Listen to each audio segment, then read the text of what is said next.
Prairie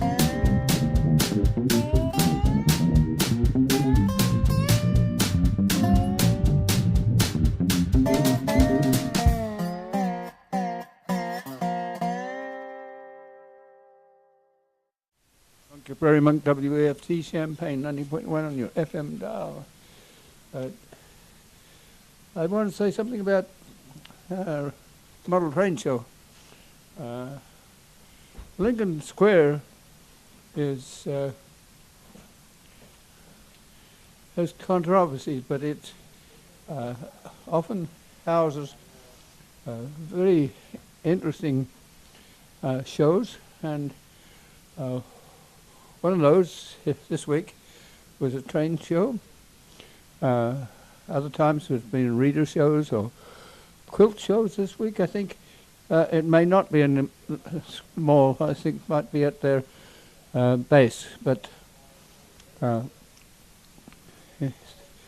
the train show, model train show, will run till 4 o'clock this afternoon, 11 to 4, so it's open again. These are often people who are hobbyists, but some of them have had a real connection with railroads, and if not a connection like driving trains themselves or conducting or whatever, or working on the railroad, they have a deep interest and often have home shows, but then there are clubs which get together so people will have their home section, but it can combine to make a serious display. And some of those exhibits are quite interesting. I was intrigued by a group that works with actual steam engines. Their steam is generated in a tiny little steam engine that has quite a lot of power to pull quite a number of cars, including a log train. No logs on it yet, but many of the small engines that are being replicated in miniature trains that worked gravel pits or worked logging or various backwoods events. Sometimes it might be gathering up sugarcane or so these little steam engines need water. They run for quite a while, and then there are ways of injecting water in there, and so that's still open this afternoon, and lots of sales there. People buying various gauge railroad equipment, and it's nice to see there's a strength in numbers. If you get together with a group,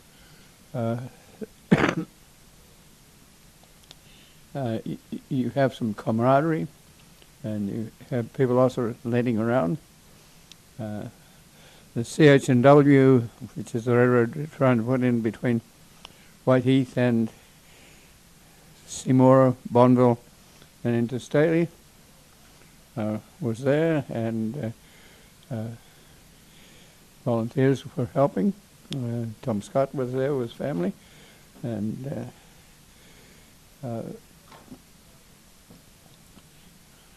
some of those displays are also model landscaping, and so you get an idea of what trains used to be like, but you have a roundhouse. A lot of people haven't seen a roundhouse. They're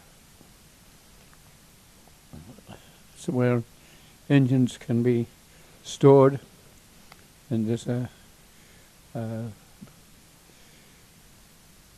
a circular area where an engine can be turned around.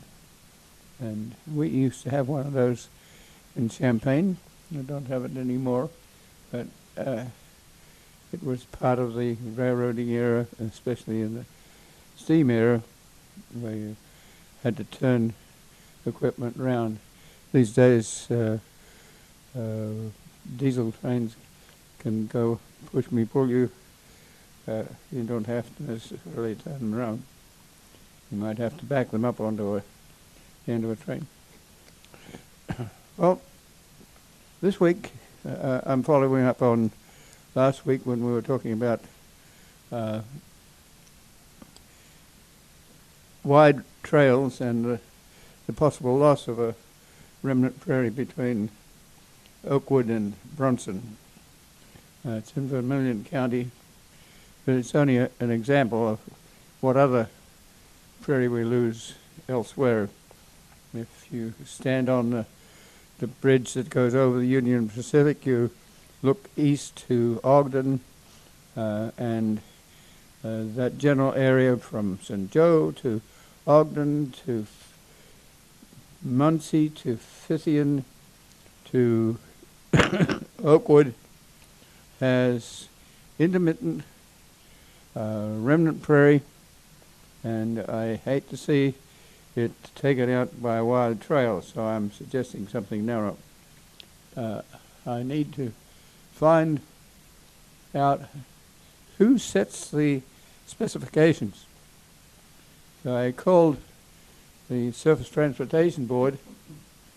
It was interesting to notice that the docket that eventually created the interim trail use agreement with the Rail Banking Act, where you have bicycles saving railroad beds. It was interesting that it was the same docket number as Heartland Pathways took out best part of 20 years ago. Sometimes we get told that other people did this first, but Heartland Pathways did it. CCDC tended to take over, and so there's some conflict there, but I need to know if the Surface Transportation Board, which controls the Rail Banking Act, which was created by the Congress to try and save railroad beds, whether they set one size fits all. And it's obvious not. They are concerned that the railroad bed be retained in such a fashion that if they have the right to come back in, and they don't want a highway built across the line, or they don't want that corridor for trains to come back in. So that's their one major concern. So that means that the next level is the state level. Does it set the width of the trail, or is it the Forest Preserve and the Vermilion County Conservation District that owns this bed now? Are they setting it, or are there contractors who are the planners setting it? And the Farnsworth group is a group of engineers, basically engineers, not so much biologists and social sort of people, but they're very excellent designers of trails in cities and parks and other places. So we have to respect them, but we may also have to ask them if it's necessary to have a very wide trail that takes out all the remnant prairie. Remember that the remnant prairie is very different from a reconstruction prairie. It's where plants and animals matured over 10,000 years. So the bacteria is in the soils, the fungi. The soils have not been chemicalized as they have been in the neighboring fields. There's not the best example of a remnant prairie, but it's all we have. And it's little spots along railroad bed, and so that's where I'm at the present time, is trying to figure on how we can get a foot in the door to even debate this issue. It means that we would like to hear from the agencies like the state, the forest reserves or conservation districts, or the contractors for them. So often these decisions are made and they're almost set in concrete before the public, and in this case especially biologists get to be involved. There are biologists and we have a difference of opinion, and so it involves a broader issue than one basic trail between Urbana and Danville, known as the Kickapoo Trail, originally a Conrail rail line, with all the rail removed and ready to be a trail, and the first 7 miles is in St. Joe, and it's very, very popular. But there are issues with similar corridors between Rantoul and Paxton, between Monticello and Cisco and Decatur. And it was interesting this week, we had a first attempt to put up Facebook information, and that has generated some interesting fallout. So on Thursday, I had two people in my office for quite a while. One was an attorney who's bought a plot of land out by Route 10 in the Sangamon River. It's not on the Sangamon River, but it's a plot that's been landscaped with prairie. And we had to have a discussion about that, because the landscape plots are mainly grasses, and the grasses can be interesting of their own. In the wind, they flow, and they have character.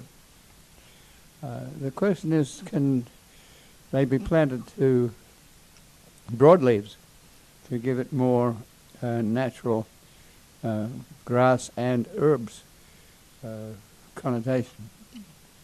And so we discussed that some, and my feeling is that if you've planted a grass concentrated plot, it's going to be that way. It's going to be dominant, and you need to leave it that way. If you're going to drop broadleaves into it, you might get a few fairly rugged broadleaves in there, but they're not going to do very well. But you have to know that even the grasses won't do well unless they're fired. So you're near a house, and you have to know that if you have a concentration of grasses like that, you have a good fuel matrix, which means that if you light it, you should be aware that the fire can create its own thermals. So I've grown up with fires, and you can have litter, native litter, that can be lifted up on a thermal, and it can blow 3 miles and land on your house and burn your house. That sort of thing has been experienced in the western part of the country lately. So when you burn those little plots of landscaped territory, then be careful to backburn and to burn a little at a time. It may even be that you reduce the fuel matrix a little with by mowing some and removing some of the fuel matrix. If you're interested in broadleaves, then you need to have another plot which would have broadleaves, but don't eliminate the grasses altogether. You need the grass to help you burn, and burning has been traditional. The lightning has struck the country forever, and it tends to be that the plants that live with lightning get to enjoy lightning, and they don't do very well without it. So then we have to have prescribed burns or controlled burns that give the plants the opportunity to have heat and light in the soil early in the spring, and to have a fire that will perhaps break some seeds sometimes and let them germinate. It will blacken the soil so that the sunlight warms the soil. So there are reasons for burning, and if you don't burn, then expect your prairie to not do so well. So that was interesting, and I think it gives someone who wasn't aware of some of these things an idea of how he might go about giving his plot some biodiversity, about planting seed in the winter time when the seed will take on some warmth from the sunlight and drop through the snow and germinate in the soil underneath, to keep that soil fairly firm, knowing that over 10,000 years the prairie soils have hardened, not only with rain but with buffalo hooves or activities of humans. So prairie seed is quite able to germinate in hard soil. If you think that soft soil is good, and if you want to add fertilizer, it's a mistake. The soft soil will encourage weeds and cultivated escapees like corn or other plants that are nearby, teasel and autumn olive and things like that. So you need to keep the soil firm and do not use fertilizer. It encourages those plants that like to use fertilizer and grow fast, and so you suddenly have a bunch of weeds. You also have to have a lot of patience, because some of the prairie plants will grow within the season. Surprise! Indian grass will be there fairly quickly. But if you don't see very many plants, don't give up on it, because some will take 5 years to grow and some will take 10 years to grow. And that's from seeds. So sometimes with the likes of cordgrass, you plant clones so that you can get some growth. There's always a concern to have some instant gratification. If you put in seed, you may want to put a label on where you put it, because you'll forget where it is, so you can't look to see whether it's working. Often the seed goes down with roots early and you don't see the plant. You also need to know what's going on with the livestock around. If you have deer, if you have rabbits, you have animals that are selective. They know what a good diet is, and they'll especially eat the legumes, so you all of a sudden have a distorted prairie. So you may have to put a fence around it, and if you know the size of a small rabbit, it has to be half-inch netting, because an inch-size netting, a small rabbit can get through and live on your prairie. You also have to have a little height, probably at least 2 feet, so that the rabbit can't jump over it and discourage. And those sort of fences are ugly, and they're not the sort of thing that people who have dogs like, because they run into those fences, not knowing that they're there. So we talked about those sorts of things, and I think there was a plot to the rear of the house that is in cultivation, so that you have to deal with a cultivated plot next to a native plot, so you're likely to get some invasion from the cultivated plants. Okay, so we had a sort of discussion, and we also were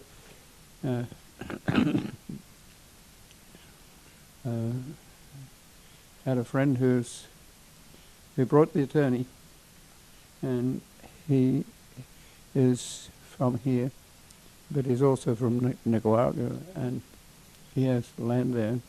And on Tuesday we're going to take a first advantage of going to the Urbana Public Television and interviewing him there, so that he can tell us something about growing coffee and other tropical plants, about leaving trees, which often can be taken down and sold for a huge amount. But if you take down a 200 or 400-year tree, it's not going to come back quickly. You have to provide feed for monkeys and the like. So we're going to talk about that. So that was the outcome of being on Facebook for the first. And thank you to Tucker for pushing me in that direction, so that we can get some of our information in a more public sense. Right at the same time, we have to be talking to the internet to see that we don't get zapped by privacy debates that are in order at the moment.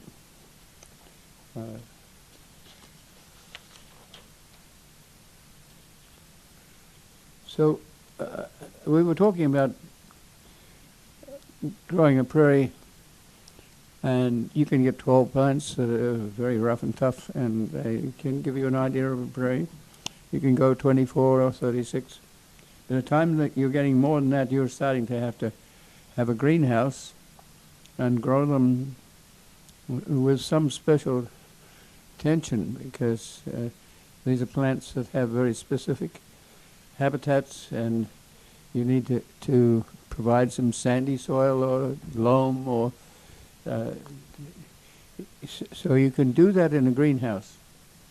And you can have those plants, you can harden them off, and you can plant them outside and leave them for about 3 years. They're tall enough to actually speak for themselves and not get zapped by deer and other creatures that would like to use them. So having a small greenhouse is a help, and having some idea of what the plant's requirements are is there.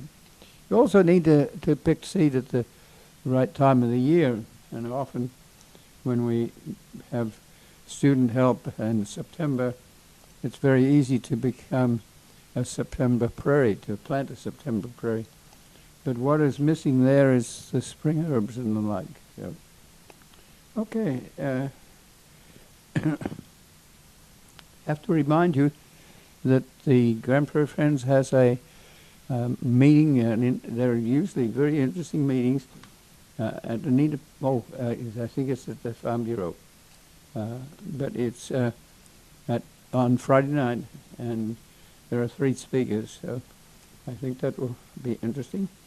On May the 11th, they will be selling plants, and that is very helpful to people who are trying to grow a prairie plot.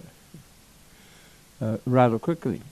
Remember that the prairie plot is quite different from a pollinator plot. A pollinator plot often has cultivated plants in it, and plants that are from out of state, whereas it's easier to harvest plants with a cultivator, harvester, and it's not the same cat. So both are interesting, but I hope that the pollinator plots don't take over remnant prairies that are so hard to find.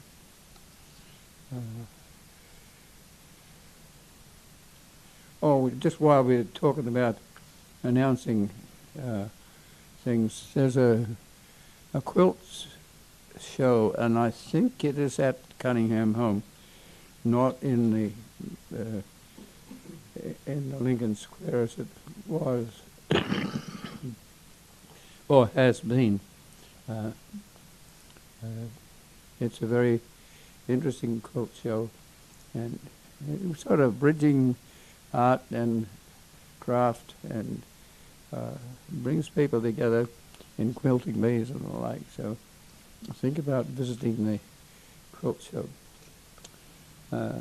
We might mention really quickly that WEFT is in pledge drive from now through this coming Friday. We won't take very long because this is a talk show, so you don't want to interrupt what Dave has been talking about. But we are in pledge drive. If you want to make a basic membership level pledge of $40, that's all we've been asking for the entire almost 30 years that I've been here. If you want to have a T-shirt, that's $90.10. You'll be out there wearing your T-shirt. You'll see other people with WEFT T-shirts, and you know you're all part of the WEFT family. You don't even have to spend $40 if all you want to spend is $5 or $10. The most important thing is to make that pledge. You can go to our website weft.org, or, I'll be glad to step out of the booth and take your pledge myself if you call us at FlyWEFT 217-359-9338. And that's important. We have been doing this radio show for best part of 30 years, and it's getting information out there, and you see the help coming in from Urbana Public Television, and so your small contribution, $5, $10, or whatever, helps us keep this show on the road. Go back to Prairie at Oakwood and its extensions into other places. One of the things that is common is mitigation. That means that if you dig up the prairie, you will replace it with something. If you take down the 400-year-old tree, because it's going to get in the way of your Wi-Fi, you have to put a value on that tree. We haven't done that very much. We put a value on agronomic things, but we haven't necessarily put a value on a dolphin or a prairie plant or a tree. It's getting to be that more people are doing that, and mitigation is where if you take out a 400-year-old tree, then you have to replace it with perhaps 200 3-foot-high replacements. Then there has to be some legal representation for the creatures that are involved. Who defends that 400-year-old tree? Who defends that swamp that's a prairie wetland? We don't have a lot of environmental lawyers who do that. We have a number, and some of them are extremely good at defending a blade of prairie grass or a broadleaf or a whole remnant prairie. But mitigation is often thought to be a kind way of replacing your prairie, but it's not very kind. It can be an agreement with park districts, forest preserves, conservation districts, and it's it's a compromise. But if you do that, you're going to lose those remnant prairies that we're interested in preserving. So mitigation, you have to understand, is a part of every plan, and where the soil is disturbed, there will be mitigation, and it doesn't necessarily have to run to prairie unless you have a group of people who are interested in the prairie and want to replace it.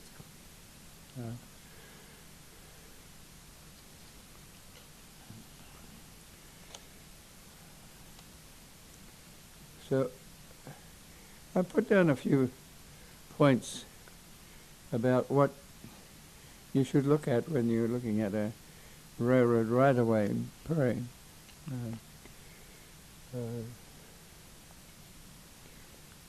You first of all have to find out where the plan is.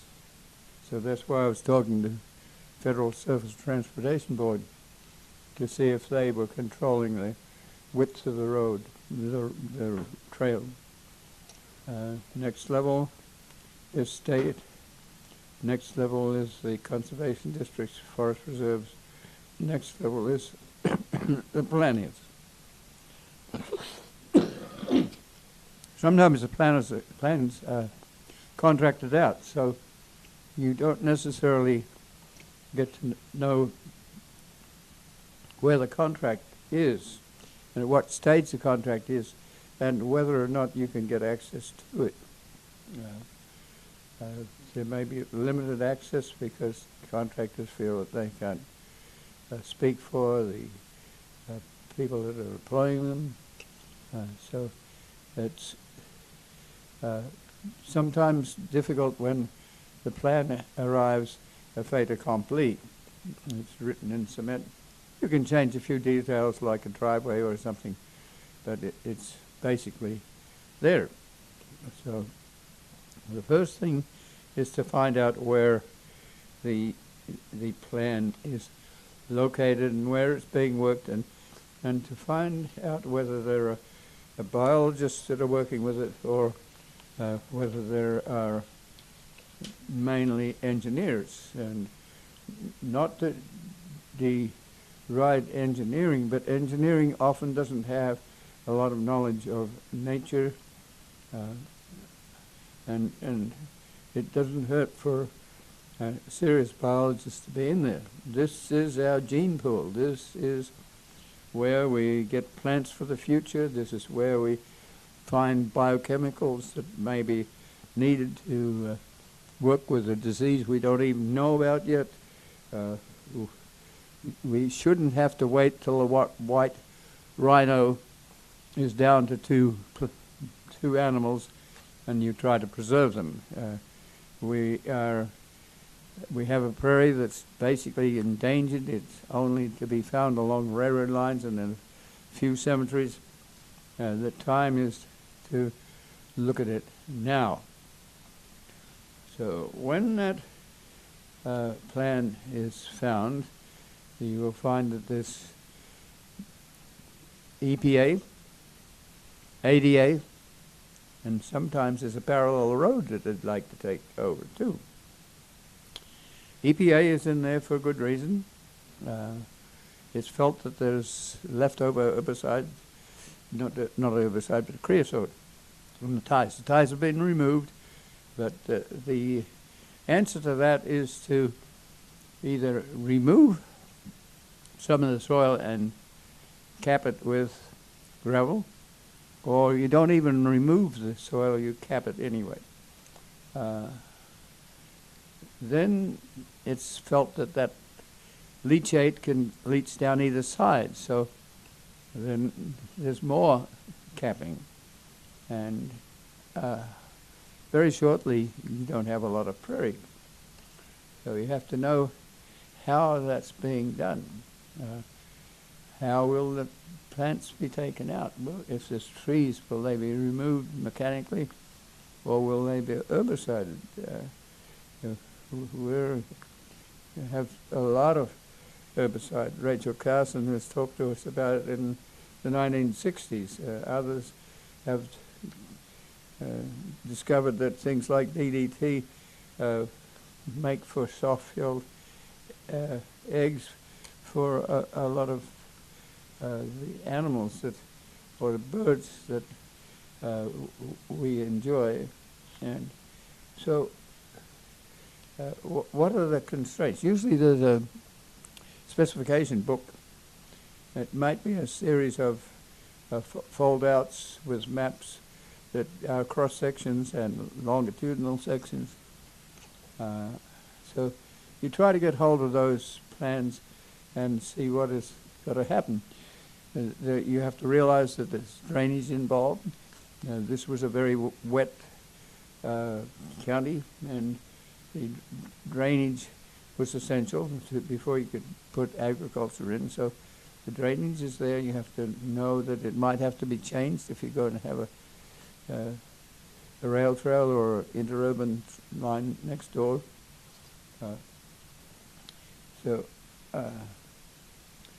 There are ways of doing this.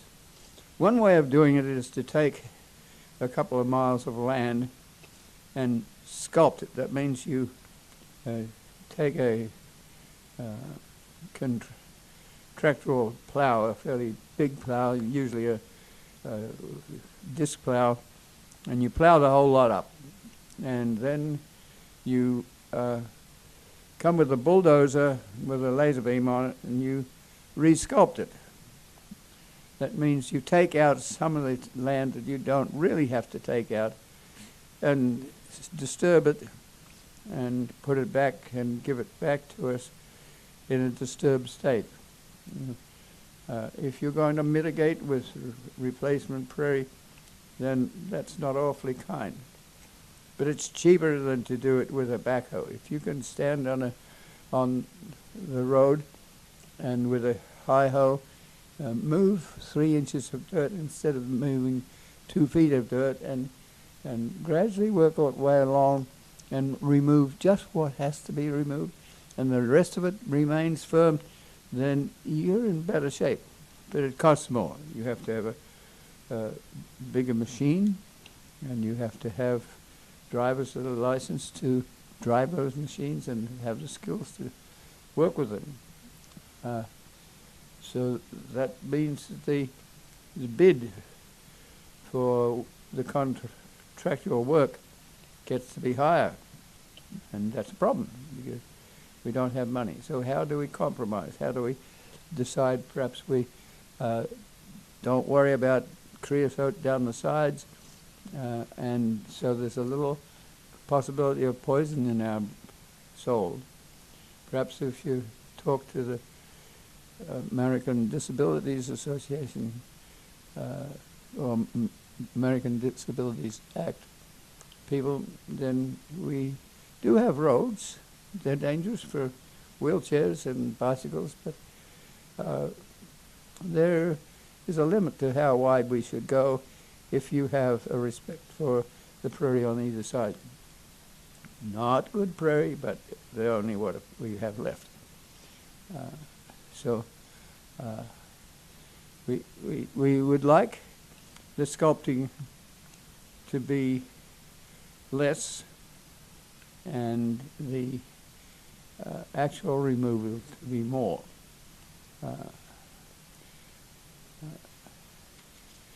So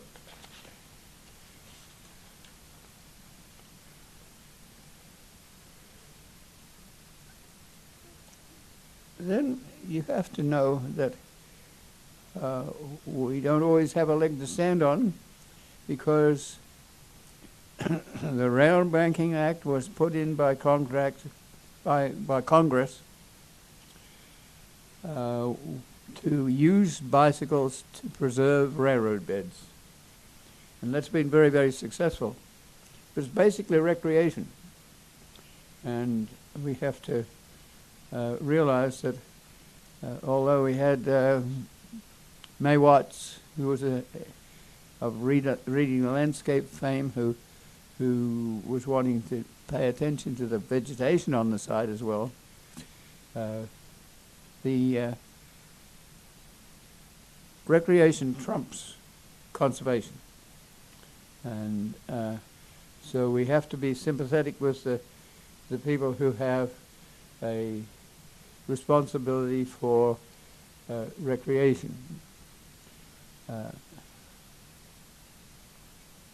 We have to do the same with ADA and talk to them. So at the moment we have 7 miles of very helpful ADA wide trail.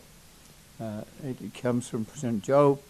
There's a bedroom community in St. Joe. You can actually ride your bicycle to town from that bedroom community. So there's a reason for it to be wide, so that you don't lock handlebars going in different directions. But for the next several miles through to Vermilion County, I would suggest we don't need quite that width of trail. How do we say it? Do we say it on Facebook? Or do we say it with a blog? Or do we say it at a Park District meeting? Or do we find where the plans are and find out what is intended? We probably have to have someone in our back pocket who knows how to read plans and to read the literature that goes with them. And we have to know about the ballast and how you can or cannot work with creosote or other elements that are there.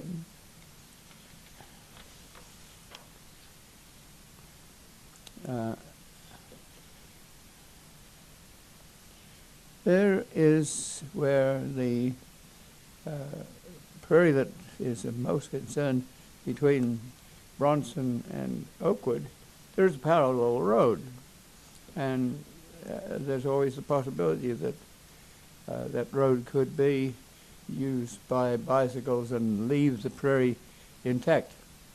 Well, that's maybe, but you talk to the locals, and that's a shortcut to Oakwood. The 150, the highway that goes through Oakwood, goes to the south some, and so at the worst scenario here, you could close off the road through Bronson to Oakwood, the shortcut. That's not likely to happen, folks. So then can you take that 70-mile-an-hour vehicle that's scooting through to Oakwood off the speed and put in a shared road? I think that's quite possible and quite reasonable, but it takes a lot of education to do that, and that will take many years. So now, if you hope, you could have a narrower trail through the prairie, and you keep it to the ballast, and you don't take out the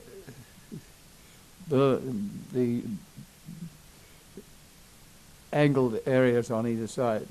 You compromise with the hope that there's not a lot of creosote that leaks into those sides. And you might have a shared road, and you also have to talk to the township supervisor who is new, and he feels like it should be mown. So he's mown that prairie at the wrong time of the year a couple of times last year, and we have to talk about that. So now, the worst scenario is that we lose the prairie and we have mitigation. So we get seed. So the question then is, where does that seed come from? It's maybe from out of state. It's easier to combine harvest grasses, especially in Kansas, rather than Illinois. If you're going to pick seed in Illinois, you're going to have to pick it by hand, and with the aid of some simple machinery. It's going to cost you more. So at this time of the year, you may be looking at a plan 8 years in advance, and you'll have to figure out where the seed is coming from. Is it responsible seed? Are we taking seed from Texas with bluebonnets in it that don't belong in Illinois? So as you see a new phase go into this corridor, then you need to know what seed you're going to mitigate with, and there certainly will be mitigation. When you're on a roadside, then we have rails, interurbans, and highways adjacent to the railroad bed. You're going to have a seeding for the roadside. And that usually is brome grasses and grasses that grow within 10 days. There's a need for instant gratification, and so those grasses are fairly invasive.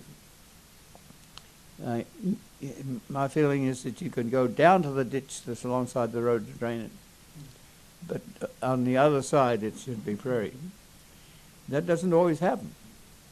We have this mowing regime where you mow the roadsides, and we have a contractual situation where people are employed over the summer, so they start mowing in August when most of the prairie plants not even flowered yet.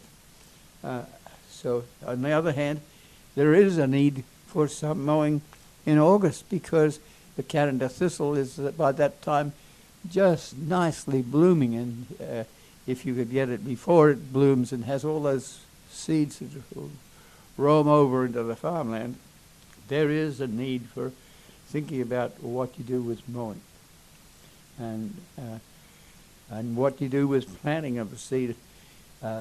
There is on Olympian Drive or north of Lincoln Avenue 6 acres of planted prairie on the side. It's a short spectrum prairie. That means it has more little blue stem, more bootaloo, not so much of the tall grasses or the broadleaves. And it's an attempt to do something sympathetic for the biologists and the ambiance for people, but it's not a real prairie. But it's getting there, and we need that.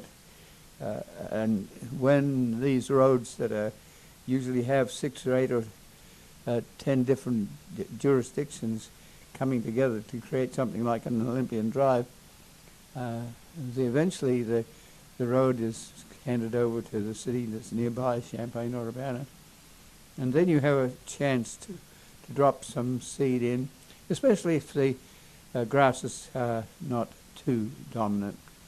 And we have to watch the fertilizer people, because they'll be around with fertilizer to make this prairie grow better, but it really invites the weeds and cultivated plants that we don't want. So if you see a pile of prairie arrive with the cedars, then you beg to donate that fertilizer to some other agency that can use it, but do not use it on the prairie, please.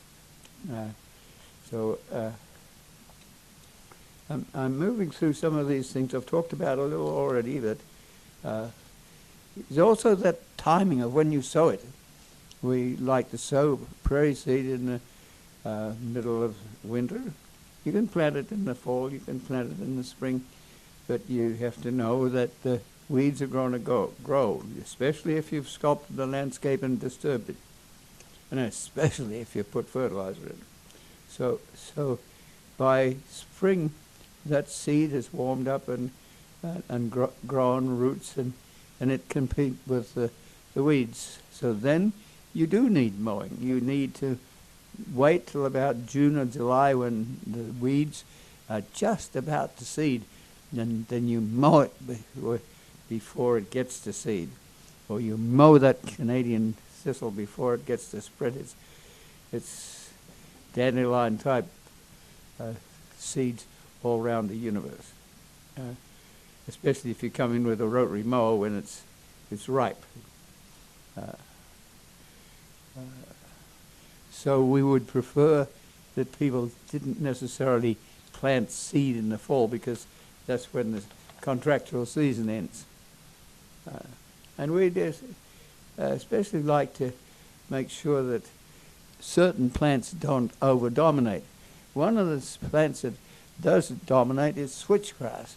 It's there because groups like Pheasant Forever and others know that switchgrass will stay up over winter, so it's good for pheasants to have eggs there. But it's provides a lot of fuel matrix. It's kind of dangerous if you have people who put a match into it at any time. And we're lucky that smoking has been reduced, so there's not likely to be a cigarette butt in there, but it can catch on fire. Even a road accident that runs into the prairie can catch the prairie on fire. We have some cultivars that we're concerned about. When settlers came, the buffaloes knew how to handle prairie. They didn't necessarily drop their calves in early in the spring because the most of the pick for the prairie comes in June, July, and so the settlers came. They wanted to have their calves drop in March or April so that they could get into action. The cows would provide milk. The meat would be there early. And so they brought in cultivated plants that had been hay crops in Europe. And one of those is a sweet clover. It's yellow, and there's a white. There's two varieties. And they can be an invasive weed for those people who are working with prairie restoration.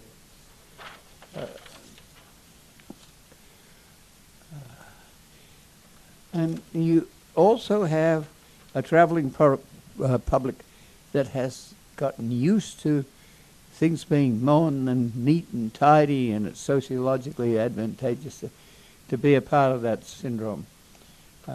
But you have to explain what your prairie is about. So you need signs. You need big signs that can be seen from the road. That's 50 miles an hour. And so that's costly. You have to do that. So let's see. So we got to mowing. Yes. Sometimes it's attitude and historic. The land between Havana and maybe was a place where George Fell as a student got some of his experience with mentors like Vestal and Shelford and Kendi, and used to rent that right away with its rich prairie. Now there's none of that history left.